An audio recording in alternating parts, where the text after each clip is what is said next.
Tapi kalau ada ilmu saja tidak beramal dengan atau beramal sebaliknya, ulama juga. Tapi yang tu bukan ordinary. Sebab itu namanya ulama ad-dunya atau ulama as-sunnah. Itu istilahnya lah. Ada soalan lanjutan. Soalan lanjutan dah sebut pasal wala. Sebab dalam kes krisis Selangor, kita patah balik dalam kes Wabi Sari Sungai yang membuat keputusan tercanggah dengan PAS. Bagaimana pandangan Ustaz? Sebab kita rasanya pandangan Ustaz itu tak berapa terang sangat, tidak berapa tak bold pandangan Ustaz waktu itu. Kalau sekarang Ustaz pandangan Ustaz, kalau Ustaz Presiden PAS berdepan dengan situasi masih tidak walak. Ini bukan soal siapa dia presiden tadi. Sebab kita ni maknanya ada di mana kuasa seseorang jadi presiden itu, dan tidak ada perlembagaan. Dan perlembagaan itu berdasarkan Quran dan Sunnah tadi. Jadi dalam kes saya pun ada buat komen daripada awal dalam kes dua orang adun Selangor ni. Saya kata kalaulah boleh dianggap benda ni satu kesalahan, hanya hanya kesalahan itu dari sudut pentadbiran saja, teknikal pentadbiran saja, tapi bukan pada prinsip, pada dasar. Sebab dasarnya yang disokong oleh dua orang adun ialah mana Darjah Azizah yang dicadangkan kalaulah, sebab kita tahu isu adalah apabila dah dipecat Khalid dah pecat kan, dah dipecat, dia pergi ke istana. Bila dia balik, dia kata istana tuanku masih berpuas hati, dia dapat sokongan majoriti, bermakna dia boleh terus mengekalkan sebagai jawatan terusan. Jadi mungkinlah dia ada pula dia punya maneuvering dia kata orang tu, mungkin dia nak ni UMNO dah berapa orang, mungkin nanti dia akan tarik pula PKR kan seorang orang untuk cukup supaya dia boleh. Jadi untuk pintas tu saya percayalah, maka PKR terus membuat satu tindakan memastikan selain pada DAP dan PKR ni beberapa orang lagi yang boleh untuk menjadi kuat menangan melawan pihak Khalid. Jadi bermaknanya tindakan itu tidak bercanggah dengan prinsip, iaitu terus nak mengekalkan Pakatan Rakyat yang disokongnya Pakatan Rakyat, sebab Khalid dah dipecat. Jadi bermakna bukan merupakan kesalahan dasar, cumanya dikatakan kerana dia buat itu tidak dapat, maknanya atau tidak dimaklum atau tidak berkonsultasi dengan pimpinan orang-orang Pesuruhjaya Negeri. Tapi Pesuruhjaya Negeri kan, pusat kan masa itu belum ada buat keputusan mengatakan jangan siapa-siapa mengambil tindakan sebelum ada keputusan arahan. Tak ada. Jadi masih duduk begini-begini, jadi tindakan sendiri itu patutlah untuk melihat ijtihadnya. Kalau aku tak sokong dua orang, tak cukup orang untuk menguatkannya, kan UMNO yang berkuasa. Jadi dari situ. Jadi sebab itu pada saya tak merupakan kesalahan dari segi prinsip, sebab dia terus menyokong. Kalau lain dia keluar pilih sokong UMNO, then yes, itu maknanya sudah keluar daripada arahan asas juga. Jadi tak salah. Kalau nak kata tadi pun salah, tinggal nasihat lah, lain kali bincang dulu lah sebelum buat perusahaan. Walak berprinsip itu lebih utama. Tak timbul soal walak kita pun pasal kerana dia bukan dasar, dan tak ada pun keputusan baik daripada pusat atau negeri yang bila dalam situasi macam tu mengeluarkan arahan. Bila ada arahan yang tak boleh kita buat keputusan sendiri, dia buat juga, itu baru timbul tentang walak. Ustaz, ada soalan tentang PASMA tadi. Ustaz sebagai Mursyidul Am-PASMA, dengan kita kena walak atau macam mana? Mursyidul Am. Hal PASMA ni saya sendiri pun tak tahu apa tu PASMA. Sebelum tersebar cerita bahawa kononnya awal-awal ni Mursyidul Am-PASMA, saya apa itu Mursyidul Am-PASMA ni? Lepas heboh-heboh tu barulah saya tahu ia hanya sebuah tuduhan NGO yang ditubuhkan oleh Hari PAS, yang macam keluar senarai itu pun, yang sebenarnya yang jadi ketua dia, iaitu Engineer Farazi itu, asal saya nama dia pun tak ada macam tu. Yang nama atas sekali Datuk Usman. Jadi jadi tak tahu siapa yang mula menyebarkan tu, viral kan tu di dalam Facebook, dalam macam ni. Nama saya atas sekali. Jadi saya terkejut lah. Lepas tu saya pun dihubungi oleh Sinar Harian. Saya kata saya pun tak tahu apa dia semua ni. Jadi juga nama saya keluar. Jadi saya pun menafikan lah. Saya tak ada kait mengait dengan ni. Selalu saya tengok beberapa orang yang lain pun menafikan. Maknanya mereka ni saja ada orang tertentu letak nama-nama atau susun mereka.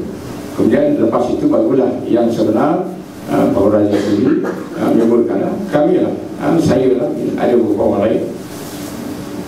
Dan yang mengejutkan saya ialah apabila Pasmani tiba-tiba saja apa kata orang, dijatuhkan hukuman dengan berbagai-bagai oleh pihak pimpinan terus dalam kenyataan kenyataannya kan mengatakan cepat-cepatlah kali ibaratkan nyamuk tu ya, sebelum kena sampah hingga kat tangan Pak ni begitu, cari tempat lain kalau tidak dia sampah. Jadi soalan yang saya persoalkan bila orang tanya saya kata selalunya kita diucapkan apa juga perkara yang kita tak berapa tahu apa sebenarnya ni, hendaklah kita kena cek dulu, periksa dulu. Dalam istilah Quran tabayun, pemimpin selalu kata tabayun, hijab kompulsi komunal tabayun. Tapi yang ni tak ada tabayun, terus-terus saya anggap ini adalah ditubuhkan badan seolah nak menentang pimpinan, tak wala, tapi dia nak wala kepada itu tadi, kepada Pakatan Rakyat. Tapi saya juga selalu mengatakan Pakatan Rakyat itu tidak akan ada, mereka akan lepas ada di situ sampai sekarang. Jadi kalau kita menyokong Pakatan Rakyat supaya beri pokok dan sebagainya, artinya kita wala kepada PAS yang menjadi anggota Pakatan Rakyat. Tapi hari ini setengah pihak mentafsirkan kalau kita mendukung Pakatan Rakyat, kalau kita membela Pakatan Rakyat, kita nak menguatkan Pakatan Rakyat, artinya wala kepada DAP dan PKR, tak wala kepada PAS, seolah-olah itu digambarkan. Ini sama ada saja disalah tafsirkan, disengajakan, ataupun kerana mereka ni tak faham apa sebenarnya yang kata Pakatan Rakyat. Jadi balik kepada Pak Somad tadi itu, sebagai badan NGO, Dr. Mujahid adalah pengurusi Lajnah Nasional, Perpatuan Nasional dan badan-badan NGO kan. Maknanya PAS memang iktiraf adanya badan NGO yang boleh bekerjasama dengan PAS, kerana mereka ni ada banyak yang punya faedahnya terutama dalam masa pilihan raya kan. Dan memang kita galakkan, saya masih lebih galak pun, kita galakkan, kita kata kita boleh sebanyak-banyak kita tunggu NGO kalau boleh. Sebab NGO ni dia boleh bekerja turun rakyat, tidak pakai lambang parti, cuma dalam lambang sendiri. Tapi sekarang sudah ditafsir kalau buat NGO, tapi sebelum pasaman ni tak apa. Apa nama Datuk Kedah ni, Datuk bukan yang Putrajaya, Datuk Putrajaya Kedah, Mahfuz. Datuk Mahfuz kan dulu dia ada video bantah itu ini semua pasal yang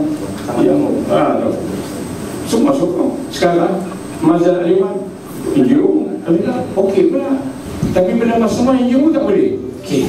Lepas tu ada NGO baru pula, Ustaz ni buat NGO namanya Geng Ustaz.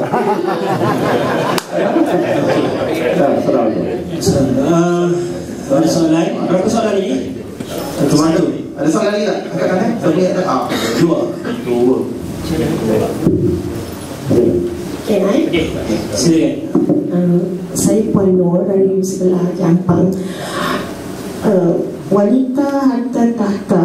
So macam mana pun tinggi ilmu seorang tu, dia akan selalu diuji dengan benda ni. Semasa saya dulu, saya tak pernah tidak lipas. Saya biasa dengan bahan-bahan usrah dekat US, dekat UK yang daripada PAS, pertubuhan PAS. Jadi saya membina tazkiyah nafs, hafazan, all those things. So macam mana sekarang agaknya tarbiyah kepimpinan PAS, ahli PAS, dan orang ramai yang makin bodoh-bodoh masuk dan nak join. Terima kasih. Okey, soalan yang kedua. Kat sini je lah. Ustaz nak bertanding ke tak bertanding? Itu soalan kami. Bocor soalan. Okey, silakan. Dalam kes Ustaz Nazar tu ya, kenapa Ustaz sebagai watak utama dalam tu tidak buat satu membendung percikan bunga api tu ya, secara laporan bertulis kepada pengurusan tertinggi, supaya dalam satu organisasi kita terlibat dari segi pelembagaan dan juga peraturannya, sekurang-kurang ada laporan bertulis boleh mengekang percikan api itu dari segi bersebar sehingga ke hari ini, Ustaz. Terima kasih, Ustaz. Tiga soalan macam mana dengan tarbiyah PAS sekarang ni? Orang makin ramai nak bersama dengan PAS pada asalnya. Macam mana tarbiyah kita? Yang kedua, Ustaz nak tanding. Yang ketiga, ada tak langkah yang lebih lagi untuk membendung laporan bertulis? Setelah Ustaz mengetahui perkara itu ya, Ustaz mengetahui sebagai preventif lah, kita buat sebagai satu cegahan kita isu Ustaz Hasan. Silakan. Okey, pasal tarbiyah ni memang berjalan sekarang. Program tarbiyah, bahkan tarbiyah terbaru ada punya aktiviti dia dengan nama baru dia, iaitu apa namanya, Nekat tu sebagai satu macam NGO di dalam tarbiyah tu, macam tu lah. Dia buat program salam ini.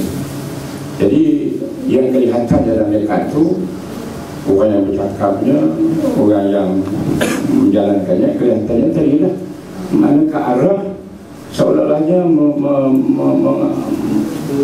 menjalurkan pasti dalam kelompok tadi lah, kelompok hanya untuk orang agamawan, ustaz-ustaz dan sebagainya. Yang lain tu kena dengar, yang tak boleh cakap apa, seolah-olah macam tu lah. Jadi kalau saya boleh, mungkinlah tak berapa tepat, tapi saya boleh melihat secara umum lah. Saya lihat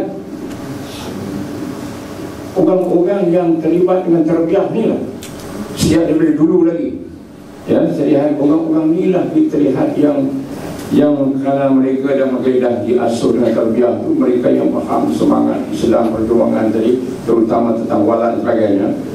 Mereka inilah yang kemudian kita melihatkan tidak berasa boleh menerima orang-orang, terutama sama ada dia baru bersama dalam jamaah, tapi dia mempunyai kepahaman Islam juga, ataupun dia ni dulu memang dah aktif di luar, ada badan organisasi dia.